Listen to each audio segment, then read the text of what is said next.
Hello everyone, Assalamu alaikum. Today I want to talk about something special topic for you.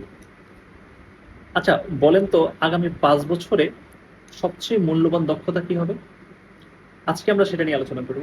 আগামী 5 বছরে সবচেয়ে মূল্যবান দক্ষতা অনেকেই মনে করে যে এআই শিখলেই মনে হয় যে আমরা দক্ষতার শিখরে থাকবো এবং আমাদের ভবিষ্যৎটা সেফ থাকবে।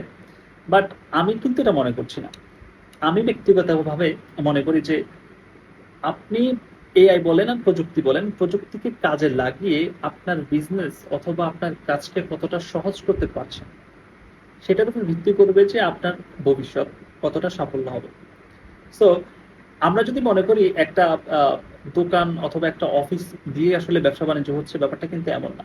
একটি সকল ব্যবসার পেছনে থাকে ওয়েবসাইট অ্যান্ড মোবাইল অ্যাপ্লিকেশন, পাশাপাশি আপনার ERP and inventory management system, এরপরে হচ্ছে আপনার এআই অটোমেশন থাকে, তারপর হচ্ছে ক্লাউড টেকনোলজি থাকে, আর তারপর হচ্ছে সাইবার সিকিউরিটির একটা ব্যাপার থাকে, এরপর হচ্ছে ডাটা অ্যানালিটিক্স এর ব্যাপার থাকে, তারপর হচ্ছে আপনার ডিজিটাল মার্কেটিং এর ব্যাপার থাকে, বিজনেস অটোমেশনের ব্যাপার থাকে। সো এই ব্যাপারগুলা আসলে আপনাকে মেনটেন করতে হবে প্রপারলি। আপনার বিজনেসকে যদি আপনার প্রপারলি মেনটেন করতে হয় তাহলে হচ্ছে আপনাকে প্রযুক্তিকে কাজে লাগাতে হবে।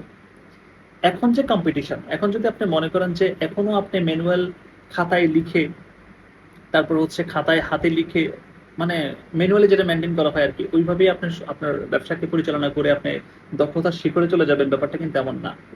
আপনি যখনই ম্যানুয়ালি সবকিছু এখন মেনটেন করতেছেন, প্রযুক্তি থেকে দূরে থাকতেছেন, মানে ভয় পাচ্ছেন যে প্রযুক্তিতে গেলে হয়তো প্রবলেম হইতে পারে, এর মানে হচ্ছে আপনি আপনার কম্পিটিটর থেকে এক ধাপ পিছিয়ে আছেন।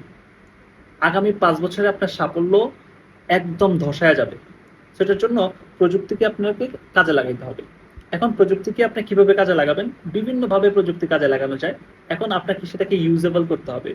আমরা অনেকে মনে করি প্রযুক্তি শুধুমাত্র বড় বড় কোম্পানির জন্য, ব্যাপারটা কিন্তু আসলে তেমন না। প্রযুক্তি আমি মনে করি এন্টারপ্রেনার যারা এখন আছেন, নতুন উদ্যোক্তা আছেন তাদের জন্য, এবং হচ্ছে যারা ছোট ছোট বিজনেস করতেছেন তাদের জন্য কিন্তু প্রযুক্তি খুবই নির্ভরশীল। কেন? এর কারণ হচ্ছে যে প্রযুক্তি দিয়ে আপনার অনেক অনেক মানুষের কাজ আপনি একাই করে ফেলতে পারবেন। এরপরে হচ্ছে যে আপনি এআই অটোমেশনের মাধ্যমে আপনার বিজনেস অ্যানালাইসিস করতে পারবেন। এরপরে হচ্ছে আপনার সহজে আগে যে কাজটা করতে আপনার খরচ বেশি হইতো, সেটা আপনি কম খরচে করতে পারবেন।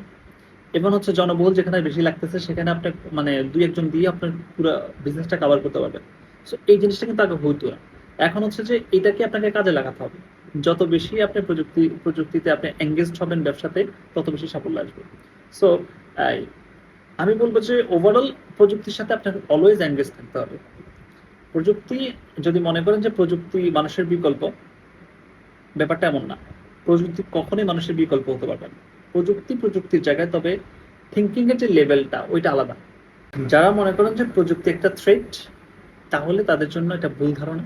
প্রযুক্তি কখনোই মানুষের বিকল্প হতে পারবে না। এটা আসলে মানে সহজ কথা যে প্রযুক্তি আপনার মতো করে চিন্তা করতে পারবে না। ওর ও যেটা শিখছে আপনার কাছ থেকে সেটাই সে বলবে। কিন্তু নতুন নতুন যে জিনিসগুলা, সেটা হচ্ছে আইডিয়া বের হবে আপনার মাথা থেকে। সাপোজ ধরে নেই যে এআই থিঙ্কিং করতে পারে, কিন্তু যেই মূল যে ইউজার এক্সপিরিয়েন্স এর কাছে কিন্তু সেটা কম, আপনার কাছে বেশি। সাপোজ আপনার জন্য, আপনার ব্যক্তিগত কাজের জন্য একটা অ্যাপস তৈরি হবে, সেক্ষেত্রে এআই তো জানে না আপনি কিভাবে, আপনার বিহেভিয়ার কি। আপনি হয়তো তাকে বললে সে বুঝতে পারবে, আদৌ সে বুঝতে পারবে না।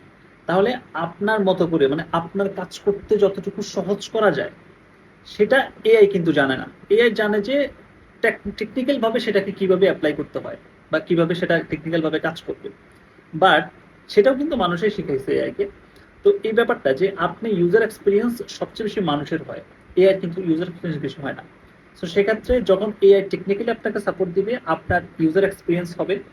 ইউজার এক্সপিরিয়েন্স আপনি এটার সাথে অ্যাড করবেন, দুইটা মিলেই বুম, এতে করে আপনি সুন্দর একটি অটোমেশন তৈরি করতে ফেলতে পারবেন। আপনার বিজনেসের জন্য হোক, আপনার ব্যক্তিগত কাজের জন্য হোক, খুব সহজে করে ফেলতে পারবেন।